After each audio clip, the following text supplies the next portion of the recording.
Michel Roux, how are you? Very well indeed, and happy to be with you. Can I congratulate you firstly on that voice? I've dreamed my entire career in radio of sounding butch and deep and delicious. What a tremendous thing that is. Well, I've done nothing for it. I mean, my parents are at fault. They're guilty. Listen, thank you for coming in, because you got this new book out called Pastry, and it was such a delight to read. And you really know what you're talking about. And what's nice about this book is I understand it. It's a fine balance, that, isn't it? Yes. Well, I think when people are complicated, it's simply because they get confused themselves and they don't know what they're talking about. And there is a lot on the market those days. There is a lot of so-called chefs who do not know all that much about cooking or pastry. I was born in it, and at the age of 14, I started as a pâtissier, and I started pastry. Pastry, the dough, all the crust, all the base of what we call pastry. Sweet and savory.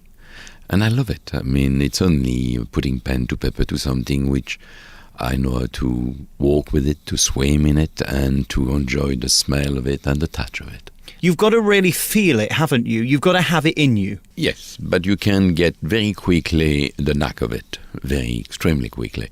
Let's not forget that when you talk about pastry, you're talking only about flour, eggs, butter, a bit of sugar and a bit of salt. That's the 4 ingredients I'm using for all the dough. Puff pastry, filo, crust, short crust, brioche, and so on and so forth. 9 recipes at least of dough, which lead you to other recipe. Then you need more ingredients. But those bases will feed the family beautifully well, even plain, even with no garnish into it. Those, when they come out of the oven, will be an enjoyment for the family. It's an interesting thing you mentioned there. These are very cheap products. These are Absolutely. Things that are available in every supermarket. And we hear all this nonsense about cooking fresh and organic and all that business. Actually, it's amazing how people have made this a revolution, but it's what you've been doing since you started. Yes, and not buying products which are in supermarket. Now, I've got nothing against supermarket, but let's be fair. If you read at the packet, the label, what it says on it, you would keep away from it. And you will save money as well. And you will make people happy, because apart from eating better food, the smell in the house when you're cooking it, baking it, will keep the children at home, the husband or the wife, and the family together. Was that what got you interested originally, when you were maybe lying in bed one day and you heard Mother...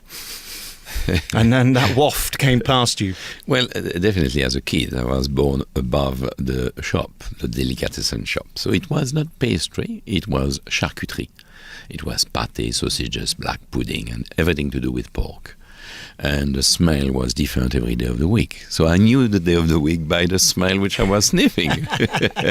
But pastry is the same. When I started in pastry at 14, I started at 4 in the morning until 7. And for 3 hours, I was working the dough. Alongside my boss, who was 55 years old. I was 14. I was looking at him and said, God, the old man, he's still working. Now I think he was a young man, you see. And did it come to you very naturally? Did you have a flair for it very quickly? Oh, extremely quickly, yes. It's a natural, I think, I'm not saying it's a gift, but in some ways it must be. And it's a natural thinking. For me, if I get close to, I've been doing a lot of demonstration and masterclass over the last few days, promoting the book, and it comes naturally, and people love it. I mean, you can see it, I don't even need a scale or a measure. I use it because people would think, what is he trying to do to us? But I can feel by the feeling, the fingers, the look, what I've got there on weight, on quantity, and on everything. And the mix is with the fingertips, never with the whole hand. Gentle. I know people pay a hell of a lot of money to be in your presence, to see you cook. Can we all do it? That's basically what I'm asking. Yes, if people want to take time for it, because like anything else, if people take 4 hours to do an 18-hole round of golf, they can take 10 minutes in the kitchen, surely. Or even a gardening, I love gardening too. I love golf, but, cooking and pastry require a bit of time. So if you want to give a bit of time to the subject, you will get there very quickly, but no shortcut. No shortcut, no fancy things, just real food. The best ingredient and the most simple ingredient, not the most sophisticated. I'm not talking about lobster now. Can be it can be an herring fish, it can be a piece of haddock, it could be any kind of ingredient. A little chicken, Fremont chicken, it could be anything. But buy the best, the best product, and cook it simply, but cook it well. Techniques are very important to know. And that's what the book on pastry is about as well. Technique. I'm taking through every readers, every professional, because I know a lot of young people in the profession who love the book for what I've heard about it, because they never had a book like that in their hand. They've never been taught of how to make pastry. And if you see the beautiful photo and taken step by step, and then in less than 5 minutes, can you imagine? 5 minutes, you can make a short crust, sweet crust, and add a pizza dough, and so on and so forth. The only one which takes a bit longer is puff pastry. 20 minutes, not bad. When you mention things like pizza bread, if you put those in the freezer, for example, you've always got a meal there, a healthy, nutritional dinner. Just put a bit of tomato sauce on it, sprinkle a little cheese, some vegetables, and there you are. Absolutely right. But you see, what's so simple and so basic, people don't do it anymore. But I think they will have to do it. With the time ahead, we will have to do it, and thank God for that, because it's so easy. You make a big batch, you cut it in small pieces, in an airtight container or cling film, and then in a deep freeze. You get a batch out, you put your filling in it, and you feel you really happily have a family around the table enjoying simple food, good quality, cheap and cheerful. Now then, help me how you go from being a guy who's at 14 working in a shop to winning 3 Michelin stars. How do you take that step? How did that happen? It happened because you never chase, you never cook for the Michelin, you never cook for star, you never cook for success. You cook because it's a way of life. That's what people forget sometimes, basic things of life. We love it. And my boss, when I was an apprentice, said something which I will never forget. He said, it won't take long. It won't take longer to do something well than doing it badly. And you will take so much pleasure out of it. And that's been one of my motto for life. And I always say that to my kids when they're in the kitchen, 22 chefs, when I see that they're doing something which is not the way to do it. I explain to them that's how you should do it and why you should do it that way.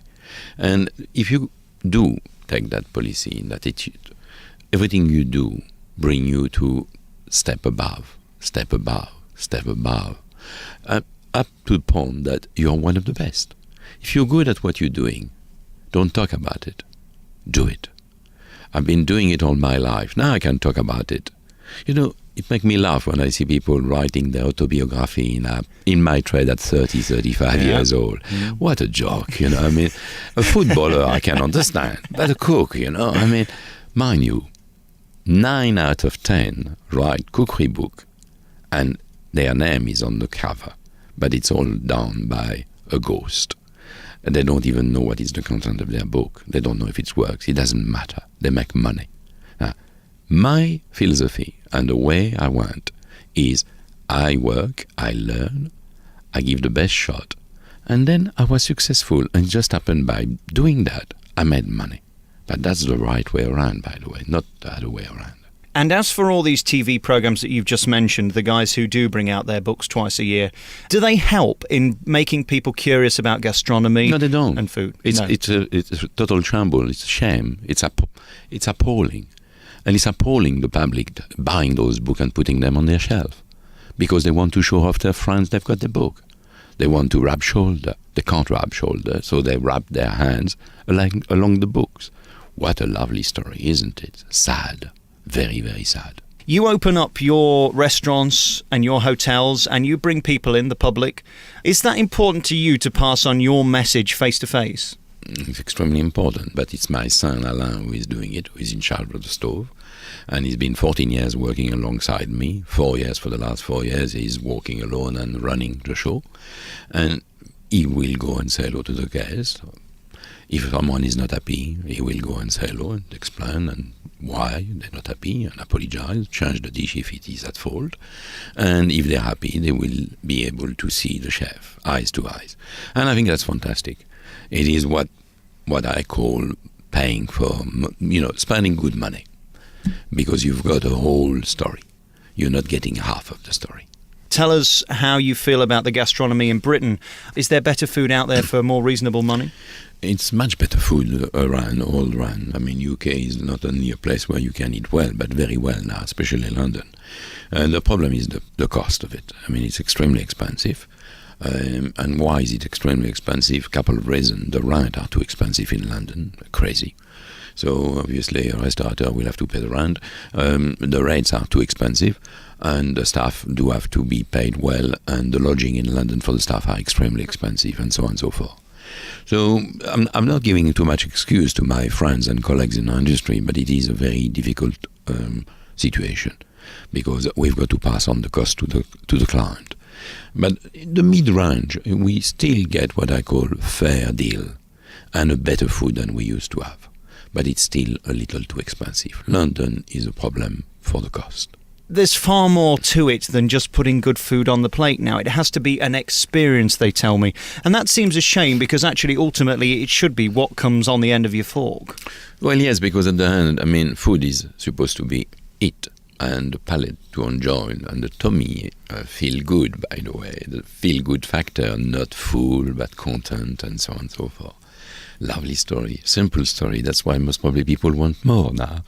They're wrong. For me, the restaurant is the scenery. It's got to be comfortable, nice to look at, good atmosphere, very good service. People's got to be not on the top of you, but discreet service, but attentive. And the food's got to be look good, but not pretty, not beautiful. Look good, appetizing, but before anything, taste good. Good food, tasting good, well cooked. And then you'll go away and you just say, well, the scenery was nice, the service was good, the food was good. That was an experience. Again, let's go back to the basis. That's what a restaurant is supposed to be and supposed to deliver. I went into a restaurant recently and they had 10,000 roses on the wall, and these roses are changed every 10 days to be kept fresh. And I did wonder how cheaper my meal could have been if I didn't have those roses on the wall. It has got a bit silly now, hasn't it? Well, themed restaurant has been over the last 10 years. Look, if I may say, there will be 3 restaurants out of 10 closing in London in the next 6 months.